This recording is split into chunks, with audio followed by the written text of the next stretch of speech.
திருக்குறள் 8. புரியாத வார்த்தையில் நிறைய பொருள் அரிது.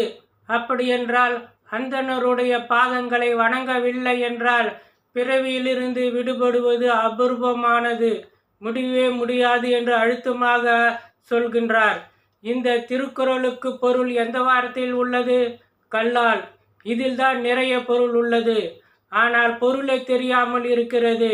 வேறு ஒரு வார்த்தையோடு தனித்தனியாக பிரித்து சேர்க்கும் போதுதான் இந்த திருக்குறளுக்கு உண்டான பொருளே அதில் கிடைக்கிறது. வணங்குவது, வணங்காதது.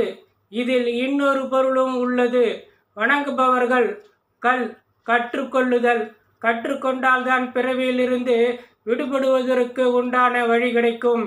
கல்லால் திருவடியை வணங்காதவர்கள் கற்றுக்கொள்ள மாட்டார்கள். பிறகு எப்படி பிறவியிலிருந்து விடுபடுவதற்கு வழி கிடைக்கும்? மனதை, கண்களை பார்க்கும்படி இருங்கள், தியானம் இருங்கள். படுக்கும்போது ஓம் என்று மனதில் நினைத்து கொண்டு இருங்கள். தூக்கம் விரைவில் வந்துவிடும்.